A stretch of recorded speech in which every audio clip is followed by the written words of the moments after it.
Is he? Okay, so yes, we are recording this today, guys. So if you don't want to turn on your video for the recording, that's fine.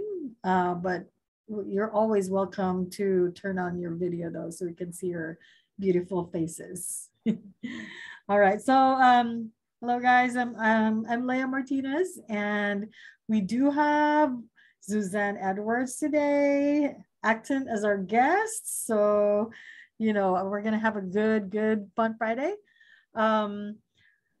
Before we go to our guest though, I do want to let you know there are a lot of things that are happening at CPTP. So one of them is our podcast that we've been talking for a while. So watch out for that next week. We're going to have our first episode next week for our podcast. So Brianna will be sending you some reminders or some flyers or whatever on Instagram, on our social media to let you know that it's already out. And then another thing that is upcoming is hi Jennifer. Oh, you're at work. Oh, wow. You're so dedicated. Thank you for being here. I hope you don't get in trouble though. Anyway, so another thing that's coming up, and we'll be sending a save the date flyer also soon, is our open house. We're going to have an open house, and it's to introduce you to a place where you can actually go and meet us and get resources. And on that day, we're going to have swags, of course. And if you know of anybody who's interested in CPTP, we're going to be doing info sessions during that day. So, everyone is invited to attend the info sessions. Okay. And then the second one is for our spring 2022 graduates. If you are graduating, if you petition for graduation this spring, I believe our graduation ceremony is going to be in person at Rio. So if you already petitioned for graduation, we do want to, CPTP actually wants to celebrate that milestone in your life. So we are preparing for like a dinner celebration for those who are graduating this spring. And we already have 9 students who completed the Google survey that we did for that. So thank you very much, guys. And also today, we hope that you stay with us, for the whole Fun Friday session, because we are going to do the Kahoot game today. And we'll have 3 gift card prizes. And then, of course, as I've mentioned already, we have our guest, Suzanne Edwards. So with that, I'm going to have her introduce herself much better than I introduced her. Thank you, Suzanne. I'm on 2 computers, so my sound is a little different than mine. Oh, yeah. You sound a little bit far right now, Suzanne. Oh, do I? Okay, well, let me switch. I don't want to switch my sound because hold on. Okay. I want you to be able to hear me, though. I'm talking. Okay or no? Okay, say something again. Okay or no? No. How about you guys? Can you, for me, it sounds a little bit far. Hold on.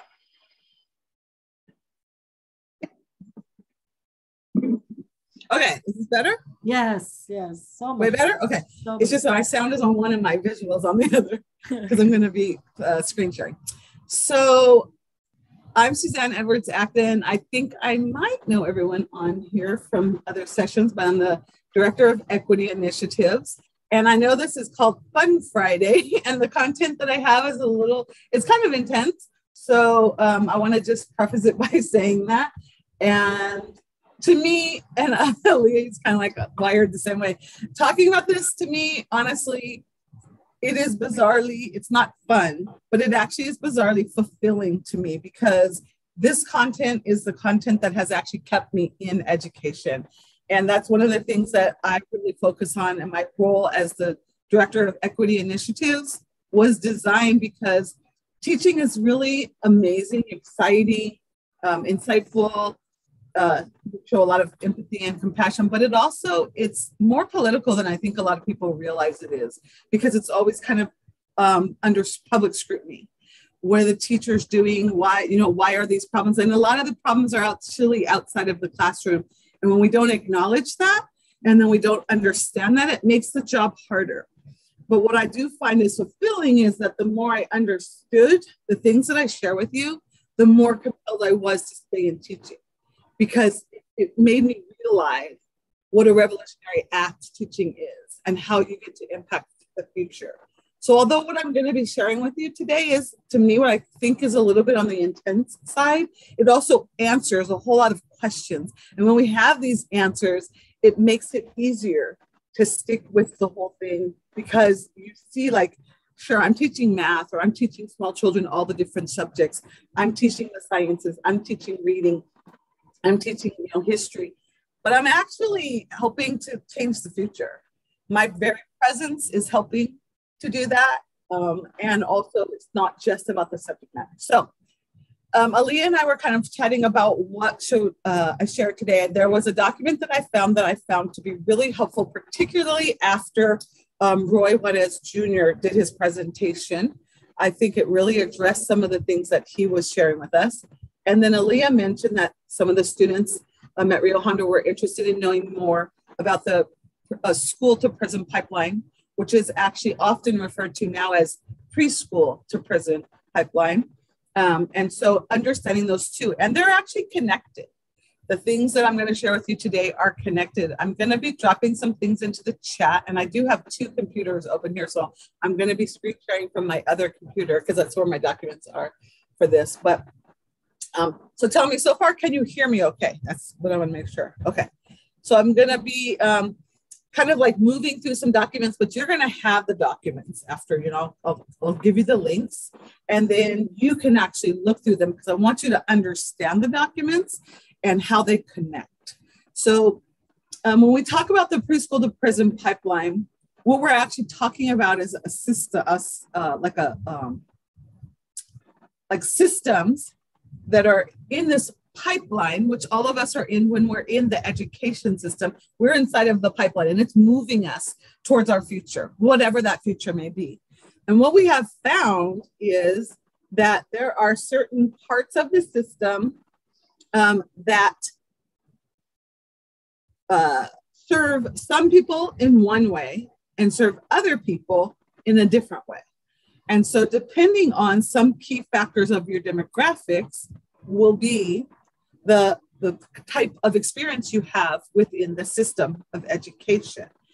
And always when I'm talking, you never need to believe anything I'm saying. And I mean that sincerely. I actually would rather you not believe the things I'm saying and do some research to find out if you can find any truth in what I'm saying.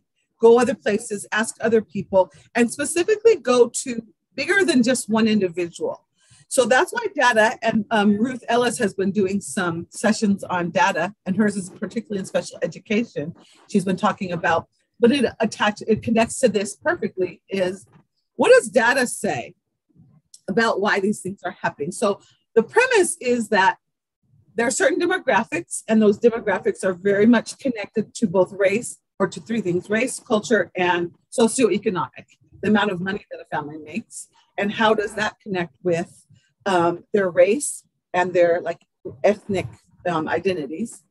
And how do the systems, how do they treat different people differently? The premise is that so you don't have to agree with me, that Black and brown people and Indigenous, being connected in brown, and brown means anyone who's not white, really, but even the way the system works for different racial characteristics is even different. So how the systems treat people who are Asian tend to have a pretty wide span of the ways that different Asian communities are treated within the systems of education. That is the biggest span.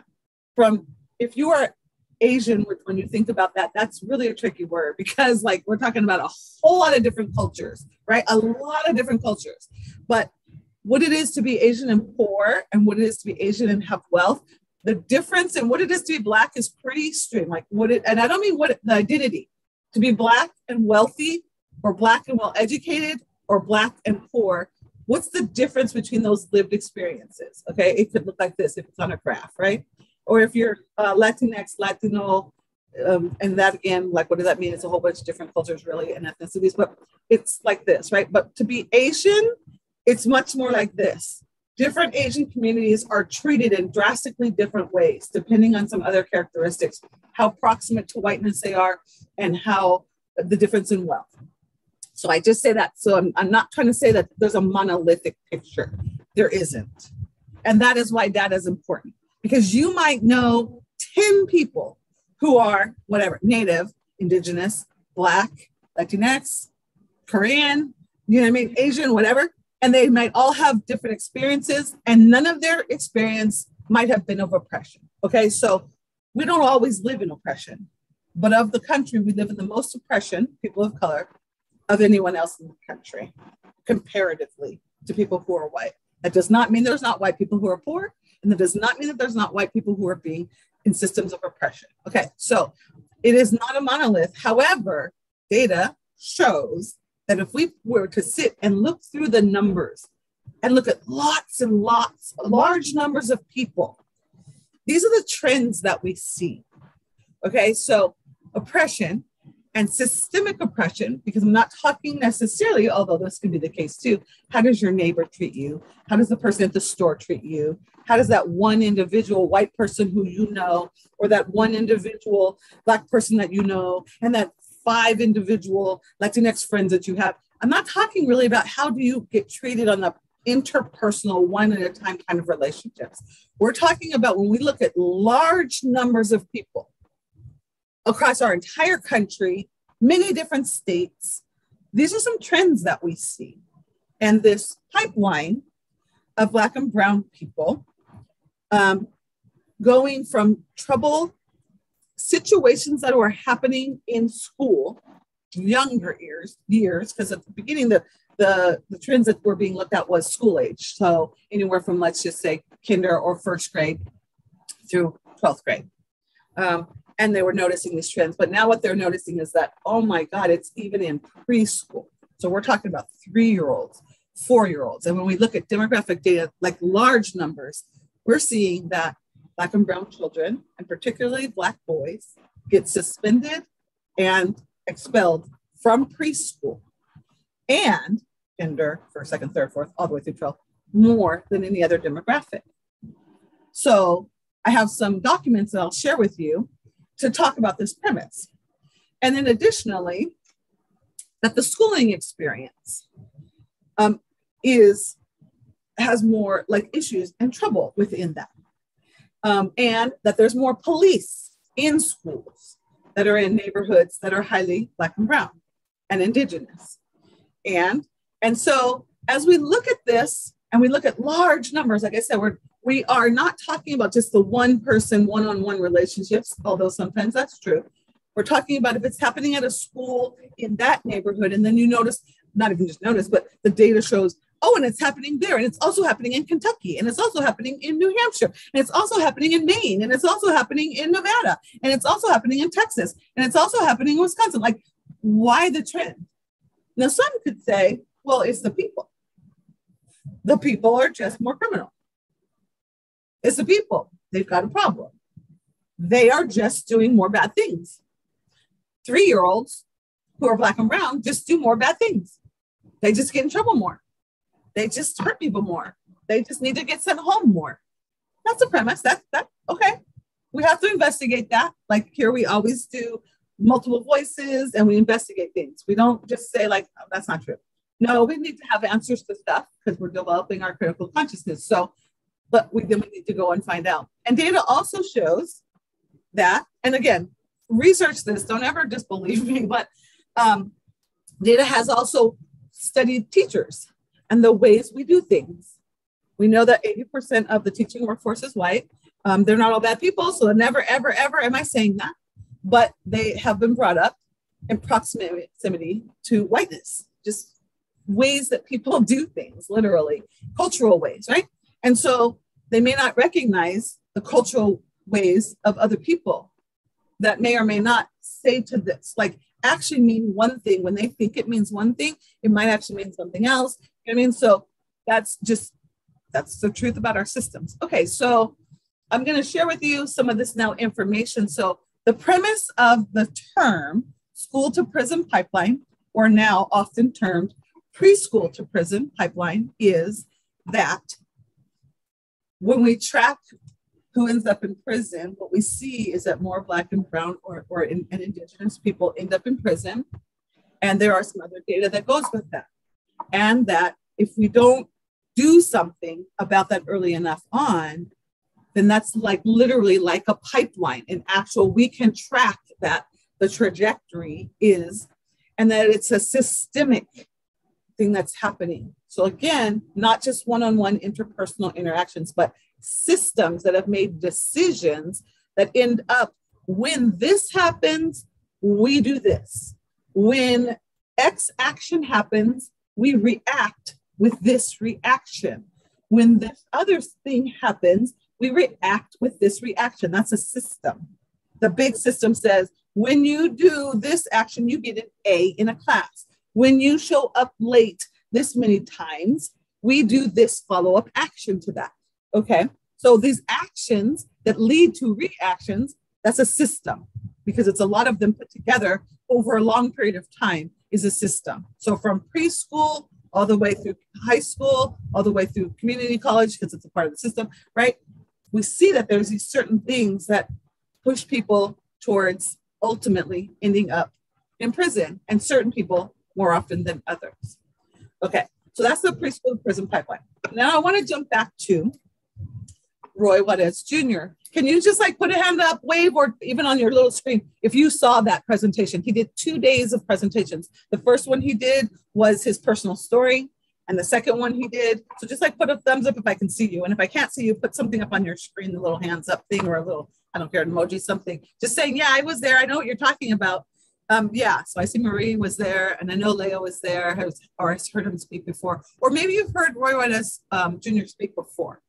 But he told a very personal story about his life and about being homeless. And the point of his book, Homeless by Choice, is that he had been homeless at other points of his life. And then he sort of started, things were falling more into line of the way he had hoped his life would be. And he ended up becoming homeless again. But that time it was by choice, because he was trying to go out and make a difference out in the world. But he tells a very personal stories about child abuse, about sexual abuse. So I wanted to say trigger warning around that. He tells some very personal stories about the life he had as a child. And he starts to really track when he's around the age of like 9 and 14, 12, 14, you know, as he becomes a young adult. And he's telling us about the different ways that things happen in his family, with his parents, with his siblings.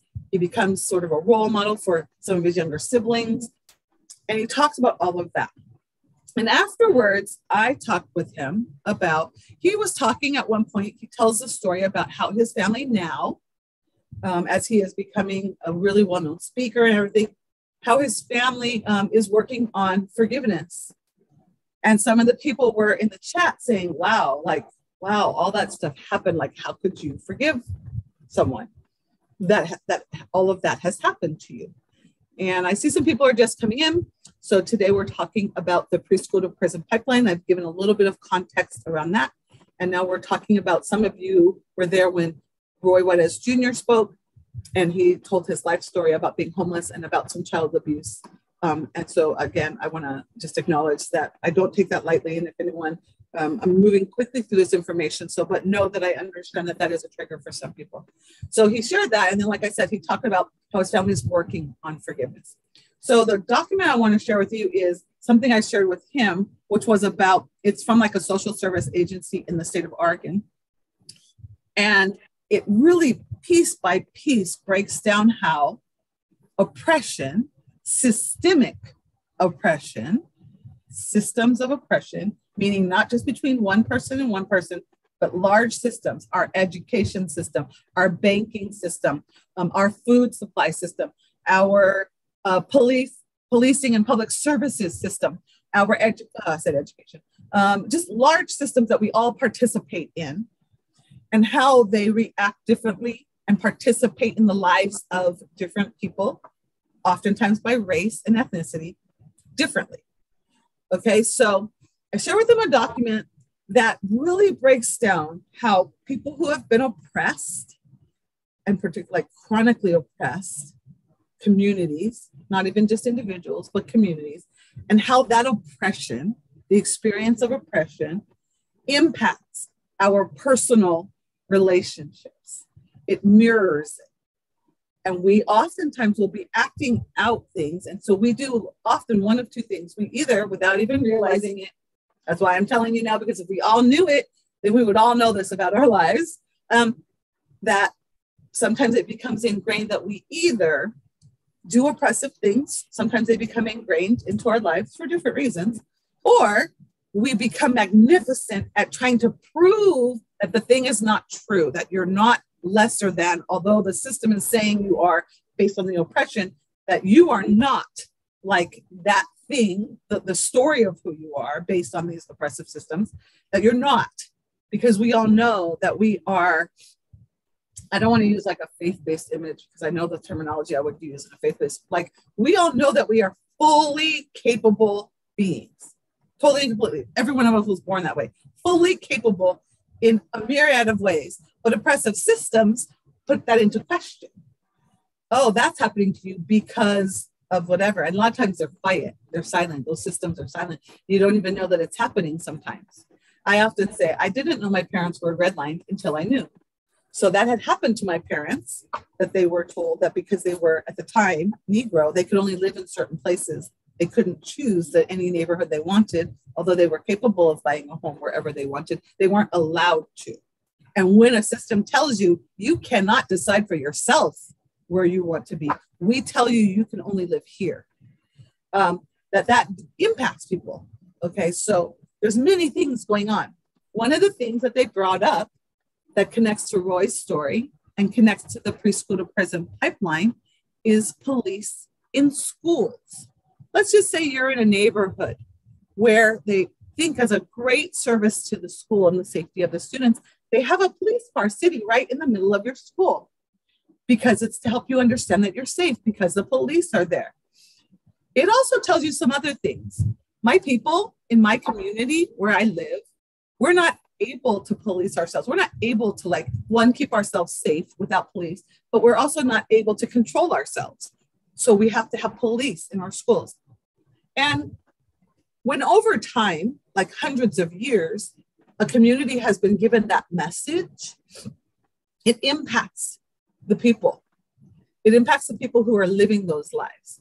It's not an internal thing. They weren't born not being able to do that or thinking that about themselves. A lived experience tells you that. Even if you know, like, that's not true. I know how to take care of myself. I know how to be safe. I know how to take care of other people. I know how to, I don't, whatever. And most of the people I know, they're not criminal people. Why is that police car here? Well, there must be something going on that I need that police car here. We need that police car in that community, whatever. So, and I'm not saying something bad right now about the movement of having police cars in schools, because I know that that is there and it is helping in some places, but it also does something inside of our heads to have that experience. Something that people who don't have that, it's an experience that people who don't have that in their schools, they don't have that thing. So whatever it is that comes to your mind, not even conscious sometimes, from having to have a police presence around you in order for you to quote unquote be safe, that is an experience, is all I'm saying. That if you live in a community that's a regular thing, you don't typically question it, but you also maybe don't realize it is impacting the way you understand yourself and your community. And that is part of a systemic situation. Okay, so now I'm gonna be on my other computer here. I'm gonna share some documents with you. I just said a lot. So I'm gonna stop for a minute and just say like, okay, how are you doing? Where are you? Are you with me? Are you able to kind of follow the kind of connections I'm trying to make? Feel free to unmute or put your hand over something just so that if you have a question, please ask that question. I'm going to make sure that you're kind of hearing the connections because I'm going to show you some documents that help to show the connections. So please feel free to unmute and share something with me right now. Yeah, Suzanne, I just want to share we that. We don't hear you though. I don't hear you. Can you hear me? Oh, can you hear me? Yes. Okay. Yes. Okay. I just want to share with you something that Long Beach Unified School District just did. We have they call it the worst middle school of all, and they're trying to really, I get it, you know, it's not in a very good area and all. The Long Beach Grand Prix is going on in that area right now. And what they decide to do is that they decided to hire 5 cops to be walking around that area to keep it safe, quote unquote. And instead of investing after school activities, sports, or anything like that with that exact funding, they decided to hire 5 full-time cops to keep that school safe. That school is known for, you know, it has its issues. People have their issues. It is one of the very, very low income neighborhoods. I'm talking about Long Beach itself. Sure. And so it's really interesting. Exactly where you're talking about is exactly what I'm seeing here in Long Beach Unified School District. They decided to hire 5 full-time cops to patrol the area to keep them safe. They're inside the classrooms. They're outside the classrooms. They're every day, all day. Sure. Instead of after school activity, a coach, a counselor, which are more needed. So exactly what you're saying are exactly what I'm seeing in my own community. Right. And so we don't question it. So please know, I'm not saying anti-police messaging, not doing that. I'm not saying having police presence is a bad thing. I'm not doing that either. I'm telling you that we need to watch like what goes on in the systems around us. We learn a lot by just observing that. I'm not saying having police around a school is a bad thing. That's not what I'm trying to say. What I'm telling you is there are certain neighborhoods that don't have police in schools. Why? The same district involves Lakewood, and they are redoing their athletes field for the football team. Right. So how do they invest the money that they have? So that's kind of what I'm saying is, how do the places around you invest the finances that they do have? What Suzanne, do they invest? Yes, I'm looking to see who that is. That's Teresa Edwards. I'm so sorry. Yes, I didn't mean to cut you. No. It's just that I'm in and out of traffic.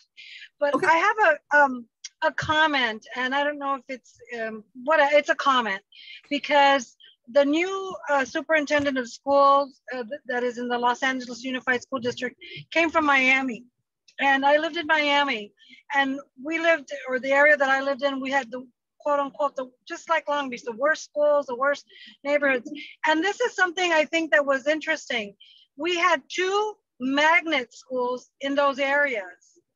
And people were, and some of the kids were actually bused from other areas to come to the magnet school. You had to be afforded the opportunity. If you lived in that area, you automatically were in those magnet schools. And it was wonderful because one of them was a math science, and they partnered with the Miami Zoo and with the science. Yeah, exactly. Opportunities, exactly. Mm-hmm. Right.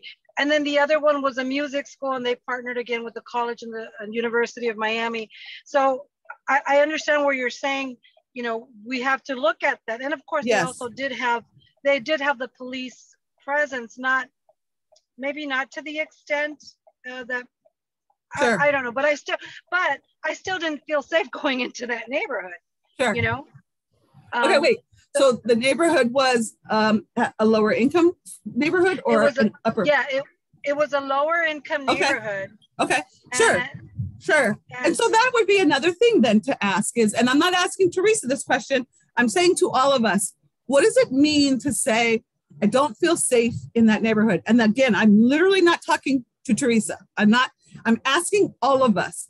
There was an app, it's called Sketch app. I don't know if it still exists, but basically what the Sketch app was to tell you what neighborhoods were safe.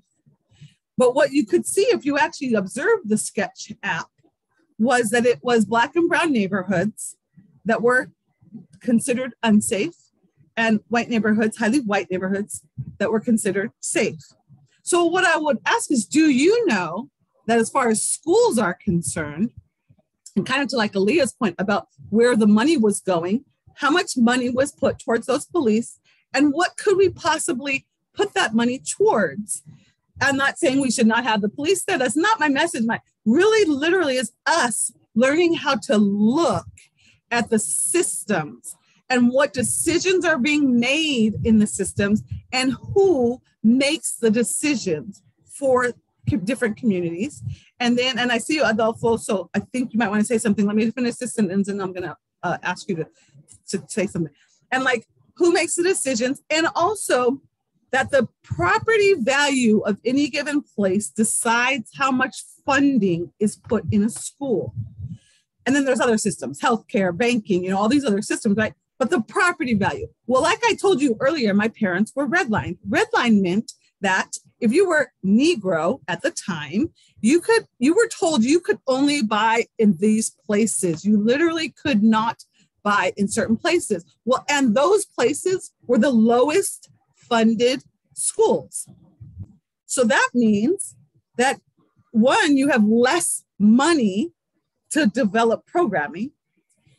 And so that means that people of color were living in neighborhoods who literally had less money going into the school. And then what was the money spent on? And even now, what is the money spent on? Is it spent on police? Is it spent on activities? What is it being spent on? So it's a systems question I'm asking you. And the systems are things that make decisions for us that can oppress us. Because what it says is you receive less and we think less of you.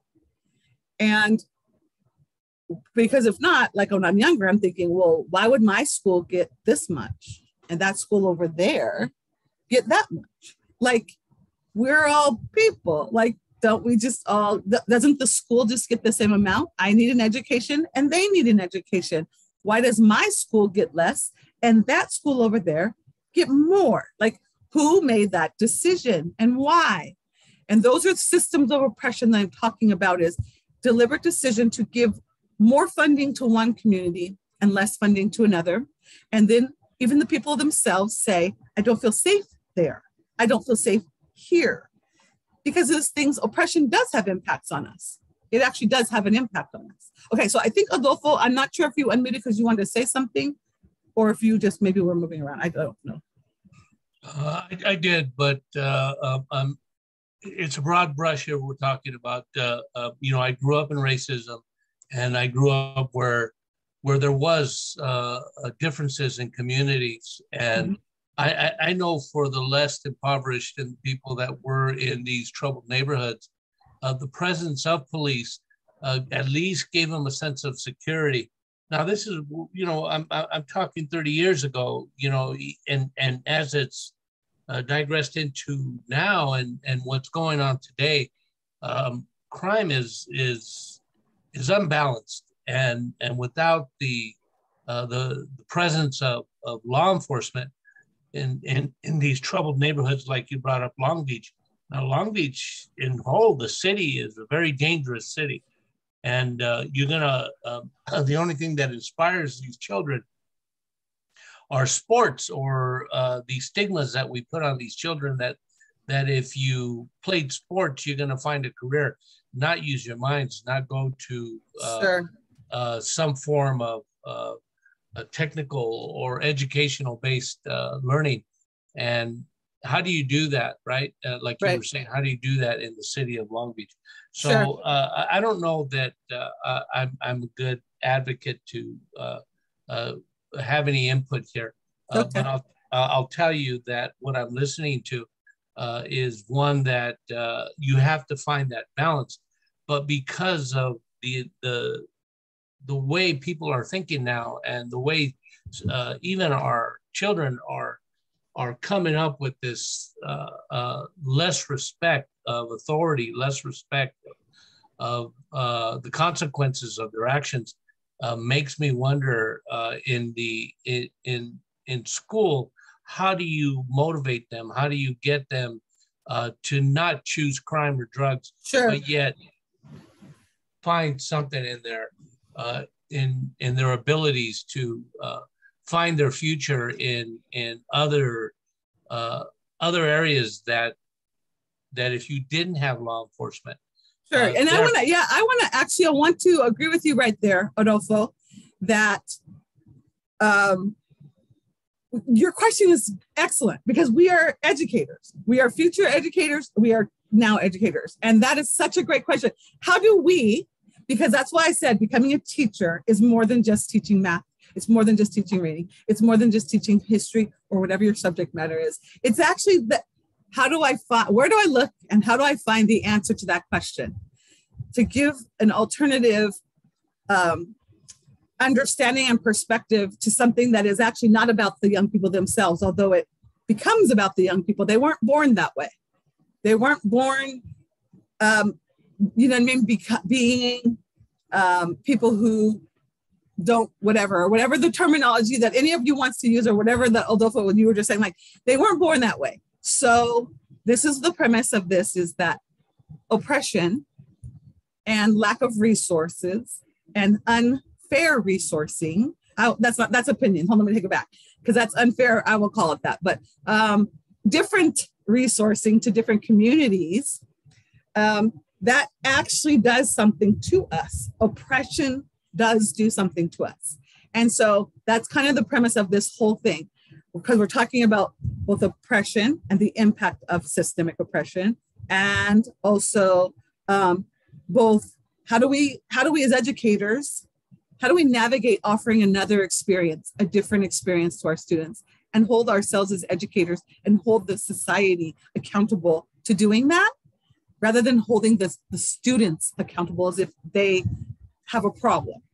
They don't. Society does. Systemic oppression exists. And so how do we as educators be accountable to that? Jennifer, I saw your hand up, but I want to keep going unless you're feeling, I know, but I have this burning comment or question, because I want to show you the documents. But I also want to say, like, if you have a burning comment or question, Jennifer, I want you to say it, but I also have things and I don't want to feel like I didn't get through it. So Jennifer, I know you're there, but I know you're at work. Did you want to say something before I go on? No. Okay. Well, put your hand back up, because I did see you. Okay. So I'm going to show you the documents. The documents are, because today the topic was, how does systemic oppression impact us as learners? And what does that have to do with all of us as the educators of learners, right? What do we need to do to our environment as the teachers, as the educators? How do we need to be active and proactive within our school settings to make sure that our students are getting what they need, particularly if we're working in oppressive and sometimes also referred to as unsafe. And again, I'm not using that word like Teresa. I want you to make sure that you hear me. When you said that, I agree with you. The neighborhoods that a lot of us are working in, and what we hope you will be in communities, and that you will come to any other community with an understanding of inequity, even no matter where you go, even if you're in some rich neighborhood, that you understand that the differences is because there are resource differences in different neighborhoods, not because the people are less than. You're having your coffee, yet that's the tea. I'm giving the tea, right, Alex? I don't know if that's what you're saying, but that's what I'm saying, is that we need to come into the education environment saying, what do I need to do, me as a teacher, in addition to just teaching math, teaching science, teaching reading, teaching language, teaching history? What environment do I create that combats the oppression? And even like I said, even if you're in a wealthy neighborhood, what do I need to share with my students in a wealthy neighborhood so that they become adults who understand these things and realize that, oh, they had a different experience than me. They don't have a problem. The people don't have a problem. The whole experience they had was different from mine. And that experience leads to things like Roy Juarez Jr. talked about. And also that this other document that I was telling you about, where it shows that when you've been oppressed, when you act certain ways throughout your whole life, and there are people in your life and your family who have maybe mistreated you through any form of abuse, if they were oppressed, that's because they were mirroring some of that into their lives and into the ways that they reacted and acted with their family members. Okay, so let me open up these documents. I'm going to give them to you because there's no way we're going to go through all of them. Let me skip this one for a second. You see all my tabs I have open. I have pages and pages of them. Okay, so we said we wanted to talk about, let me fix this screen. Hold on. We wanted to talk about Preschool-to-Prison Pipeline. On an average, sorry, let me move up some of these little things up here, the top up here. All the boxes up. On an average, 250 preschoolers are expelled or suspended every day. Preschoolers, and they're disciplined more than their older peers, as a matter of fact. You can see preschool, pre-K versus K-12. For some people, that is new information. Are you kidding? Little kids are expelled and suspended, sometimes even at higher rates than some of the older grades. And I think some people are like, wow, that is incredible that that is happening. How is that possible that that is happening? Okay, and again, don't ever believe anything I say. Go do some research yourself to find out more information on these things. Children in pre-K are expelled 3 times the rate of K-12 students, while children in child care programs are expelled at 13 times the rate of K-12 students. So this, I'm going to give you this document, but I just wanted to kind of show you, this is a document about breaking the chains, the preschool to prison pipeline. It goes on and on with all kinds of information. I'm looking for another graphic. Hold on, sorry.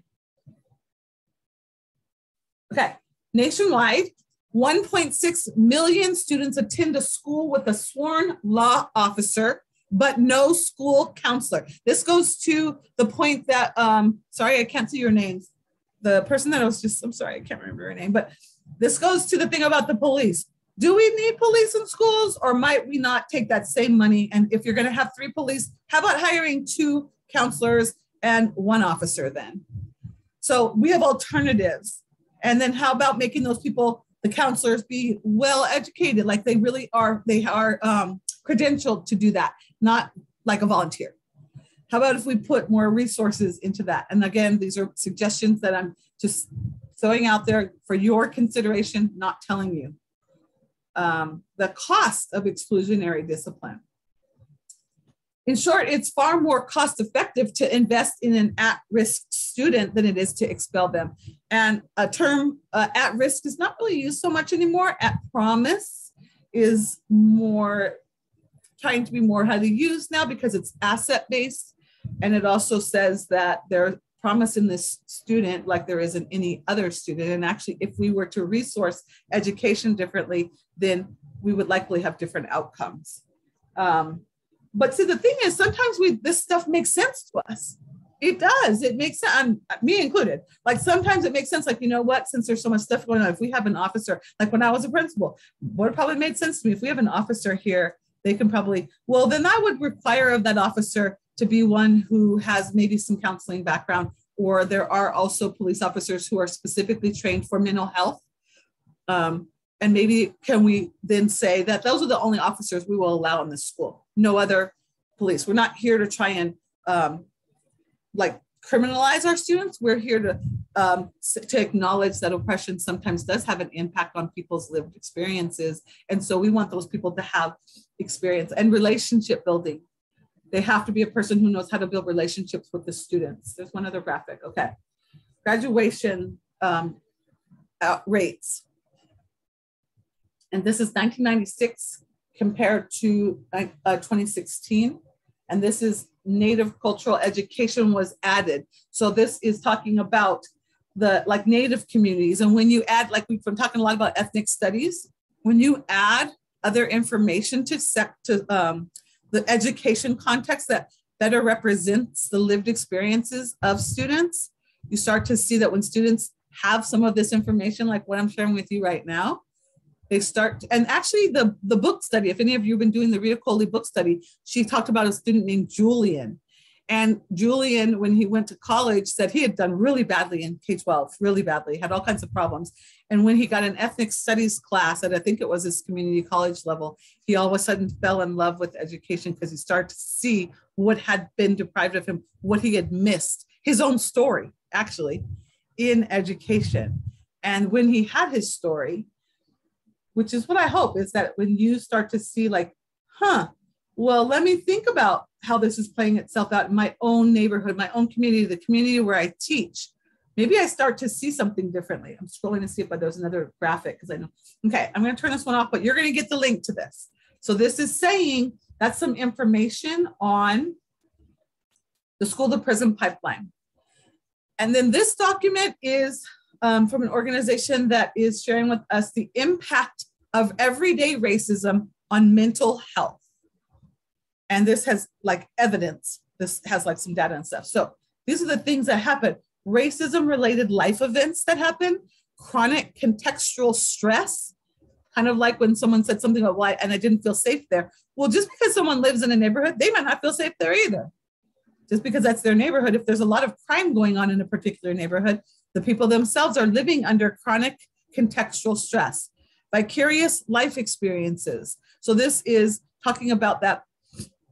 When you know about a racially motivated attack, you also are still living that, even though it's vicarious to you. It's not happening to your body. So like when the Asian hate crimes started, lots of people who are Asian started having more anxiety with the knowledge that it's not happening to me, it's not happening to my family, it's not happening to my neighborhood, but I'm still living this vicariously, that my community is receiving this, and that can do things to stress and anxiety within your own body. Transgenerational transmission. To be honest with you, my own son told me the other day, he said, you have too much trauma, Mom, like too much racial trauma, like because some of the things that have happened in my family's life. And they I think differently about things. Like, I don't like for my sons to drive 5 deep. And those of you who live in certain communities know what I'm talking about when I say that. I am concerned when both of my 2 sons drive 5 deep basically in community, but particularly actually in communities that have more wealth. When they have their black and brown friends and they're all 5 in a car, that makes me nervous. Daily racism and microaggressions. These are small things, but these things repeatedly, they do have an impact on your mental health. And because some of us are living it, everyday live, we don't think about the fact that there are other people who are living lives that don't have that don't have microaggressions on a daily basis. And so for us, it's just so normal that we don't think about the impact it has because it is not happening to everyone. And then the collective experiences, like the collective experiences of your culture, of your community, of your people, whoever you see your people as being. Okay, Jennifer. I see you. Yes, hi. You know, when Adolfo was talking about the educational system in Long Beach, I agree because I grew up on the north side of Long Beach, and I went to Grand Elementary, and most of the majority was Black and Hispanic. I'm Hispanic myself, but I look really light, and my mom didn't want me and my siblings to go to Jordan because it wasn't safe. Because my cousin went there, and she said there was a lot of security, you know. And I remember when I was going to work, and one of the police, stopped me and said, "Hey, why are you not at class?" And I'm like, I'm 20 something years old and I'm going to work. So I know the feeling because, be policed for your own life, to be policed. Yeah. Yes. Exactly. So that experience, people who live in more resourced communities where that sort of criminalization of the community doesn't happen, don't know the experience of being 20, walking to work and have someone have the freedom to say to you, why are you here? As if you were expected to be somewhere else. Yeah. Other people don't have that experience. And there is a difference inside of your actual body. We carry these things. Jennifer, I so appreciate you sharing that. That is a perfect example of having your life be policed. Yeah. And in other communities that doesn't happen. And so there is a difference in these lived experiences being embodied, and that systemic oppression we embody, like it's in us over time. And also, some of my cousins are mixed too, with half Black and half Mexican. I know that they gotten more of that hand of the stick of racism. And when I was going to Wilson and on the east side of Long Beach, some of my friends who are Mexican American like me, but they're darker, they would call me güerita because I look white, and I'm all like, I'm not white. I used to get mad at that. Yeah. But then I realized I'm okay being who I am, you know? Yes, absolutely. Absolutely. Yes. Absolutely. Yes. And that makes me really happy to hear that you are finding how to be just comfortable being yourself. Yes. You too. So I want to say I taught at Star King on the other side of the 91 in Long Beach for my first 5 years until I went to grad school. So this document, where I've kind of been moving the screen so you could kind of see the titles, this document kind of shares with you the impacts of some of the stressors of life that in more highly resourced communities, and being resources, I'm talking not about the amount you might make in your income, although that does have to do with it too, but I'm talking about systemic resourcing. Like I said, if you're in one place and your school receives this much money, and you're in another place and your school receives that much money, if you're in the school that's more resourced, you don't know that the school down the street doesn't have the same money to do the same task. You probably don't even know that. And if you're in that other one, you sometimes don't know that the school up the street, they have more money in order to do the task of education. And so when you find that out, you're like, wait, what? They actually, I walk into that school, it's all like everything's new. They have big, gym, and it's got all this tech. And I go to my school and it's like some of the ceilings, tiles are falling off the ceiling. Like, wait, how is that happening? So our bodies internalize some of this. Our mental health is impacted by this over time. And then I want to share with you this other document, the one I was talking about. This one is the one where I said, what this does is it gives a scenario. It's about a family, and this family has 4 members in it. So it's telling you what to expect. There's going to be a vignette, which is like a scenario, a family. It's going to tell you a story of a family. It's going to examine the different types of abuse, neglect, and violence that happened in this family. And it's going to examine the different types of oppression that are going on inside of the family. And it's going to show you how those connect to the different types of oppression that were happening on a systemic level. And it's going to give some historical context about the family. Okay, and so this family members in this family are called Joe, Mary, Alex, and Drew. Alex is the daughter, Joe is the father, Mary's the mother, and Drew is the brother. And it gives you kind of some information about them. Dad is male, cisgender, heterosexual, mixed, Caucasian, and Latinx. Mom is female, cisgender, heterosexual, and Latina. Alex is female, non-binary, queer, mixed race because of the mom and dad. Drew is male, cisgender, heterosexual, and mixed race because of the mom and dad. So it gives you some context on the family. So I'm making sure my alarm's not going to keep going off. It gives you context on the family. And then it tells you about some of the things that are going on.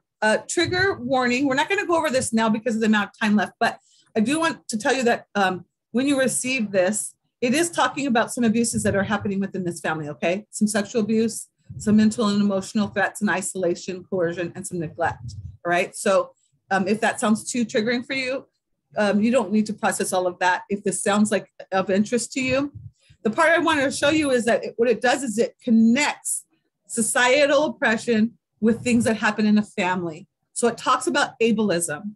And ableism is a form of discrimination that happens, that questions someone's physical or intellectual disability and favoring people who are able-bodied and comparing that. Okay, so there's a historical context on that.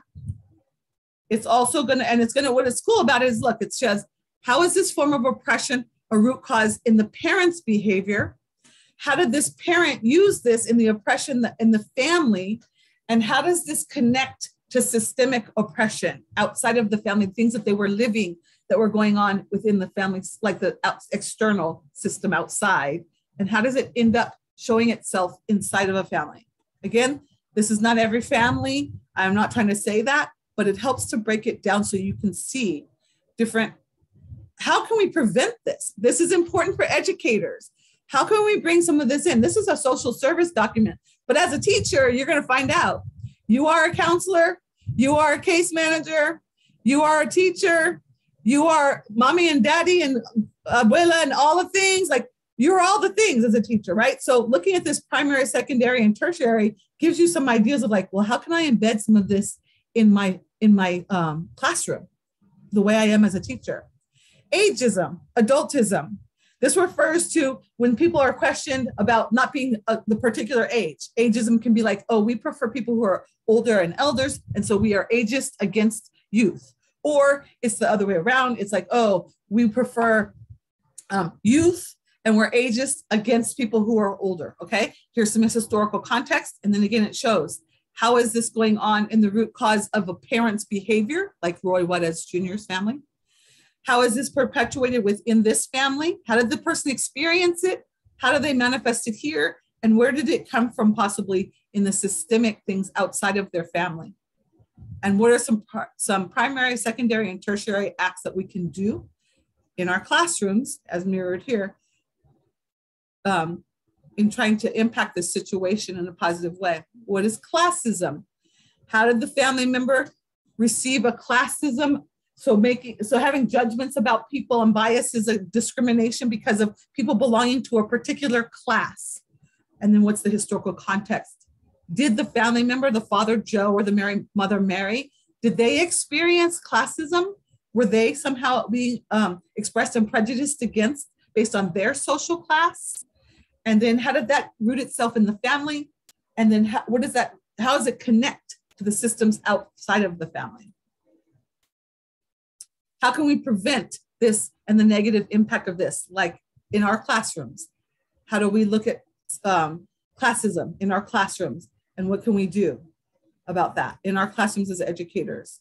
And racism, which is something we are always talking about, prejudice, bias, and discrimination against someone because of race and ethnicity. How did the family members experience this, Joe and mom, Mary? How does they bring it into the family in ways that they might not even recognize? And how does this come from the oppressive systems outside of the family? And then these are resources and tools in this document, because we always need answers. We always need resources. We always need places to go when we realize like, oh, wow, this is a lot. Now what? What do we do about it, right? How do I connect to resources? So this whole bottom piece is resources. And then also thinking about each of you, just taking good care of yourselves. I'm gonna also send you, I know we're at time, a video. And I was telling Aaliyah about a friend of mine who just got a doctorate from UCLA. She has studied the Preschool-to-Prison Pipeline in her doctorate. And then when I was looking for short videos, this is her. This is my friend Tunette. And I just texted her today and asked her if she would come and speak maybe to us at the Teacher Mentor Network. And she said, definitely. So this is the story of her and her two sons who are now, one of them is like in 5th or 6th grade, but he's a preschooler here in this video. So I'll send you that as well. Okay. I think, let me turn off. Okay. So I'm going to stop. I'm going to hand this over to Aaliyah and Leah. We didn't have a lot of time for conversation, and we will send these resources. This is really intense, but it's really important for us to know because this acts itself out in your classrooms all day, every day. It's going on all day long in your classrooms, and we have the ability to do something about it. We really do, actually. And to create classrooms, systems that are not just mirroring this in society, that actually have different reactions to things, that have a welcomeness, a belonging, kinship, a sense of place, that understands that these things are going on outside and inside of the education system. And we are educators who understand this. So we create different spaces. So. Wow, thank you, Suzanne. That was, you're right. That was really intense. Who's that? Oh, that's Alex. Alex is giving you an applause. Yeah, let's so is Emily. Suzanne an applause. But that was really intense. But you're right. It's something that should be said, and something that we should all know, right? So thank you, Suzanne, for being here today. And okay, yeah, I know that we're past our time a little bit. So we do have Kahoot. So if you want to participate in that, please stay. But before that, I would like to introduce our counselor, Emily Ramazzini. Did I say that, Emily, correctly? But she's our counselor, so I wanted you guys to meet her. Okay, and you probably got some emails from her already. So okay, there she is. It was a good first fun Friday to attend. Yeah. So hello everyone. My name is Emily Ramazzini. I am a new team member of the CPT team. So I am your dedicated counselor, part of this program. So I'm very excited to be joining your team and meeting all you wonderful students and helping you along your journey. In the future, in the upcoming weeks, as I'm starting to get situated, I am going to send emails to talk about setting up counselor appointments, having those conversations with you, working on student ed plans, your goals, right? Where you want to teach, elementary, high school, middle school, community college, university. So yeah, just keep a lookout. I'm going to be around, going to be available really soon. And you'll see me in my future emails really soon. Yes, and I hope you guys take advantage of that. This is the first time that this program actually is able to hire a dedicated counselor. So Emily will be focusing on CPTP students. So if you don't have an education plan yet, make sure you contact Emily. All right. Okay, so I hope you guys have been listening intently to Suzanne's session. So because the questions are going to be about what she talked about.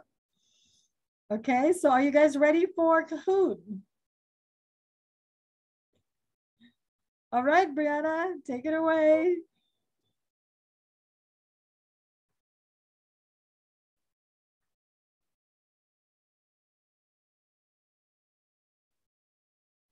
All right, you guys can go ahead and join either using the game pin or the QR code.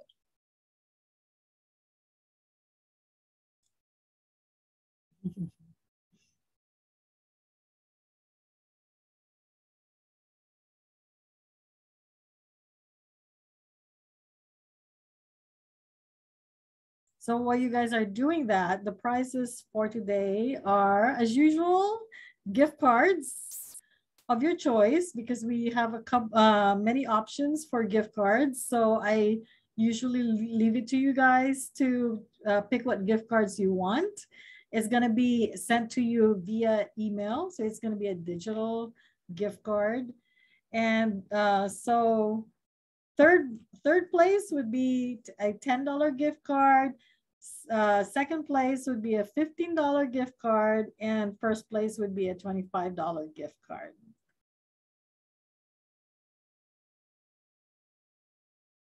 All right, is everyone ready? Can we get a thumbs up if you're ready? Cool. I think they're ready, Brianna. Go ahead, Brianna. All right, I'll go ahead and start. It's in class.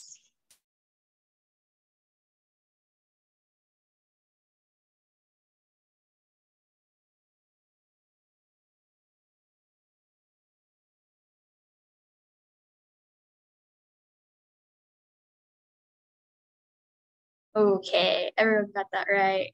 We'll go on to the next question.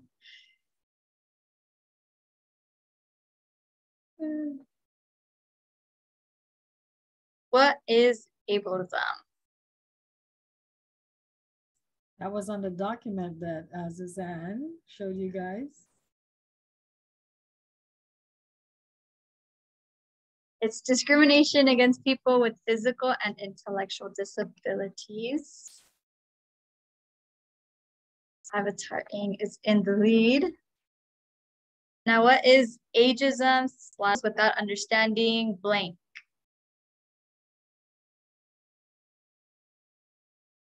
Systemic oppression. Correct.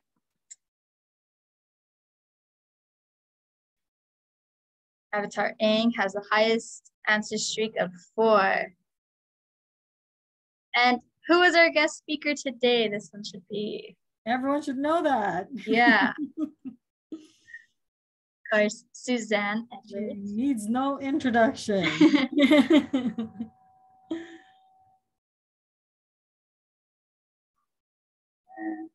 our last question. Will you listen to our podcast called Capture the Passion coming out next Friday? Oh, yes. Who said maybe? Of course. Who said maybe? Who said maybe? I did. Gracie maintained her position. All right, Gracie, congratulations. Avatar? Avatar. Okay, yes. Avatar, PM me on your first name. I don't know, give it to like whoever was fourth or something. Because I'm a teacher, like that's not fair. Like give it to other people. Oh, it's not like, you. I just want the bragging rights. I got second. I'm so mad Gracie beat me. I am so like I'm gonna carry that all weekend. Just so you know, Gracie. Good for you. That was cool though. I honestly didn't think I was gonna win that. All right. Okay, congratulations, everyone. I would like to thank Suzanne and Aaliyah. They collaborated together to put this session for you guys today. So thank you so much, Aaliyah and Suzanne. Okay, guys, enjoy your weekend.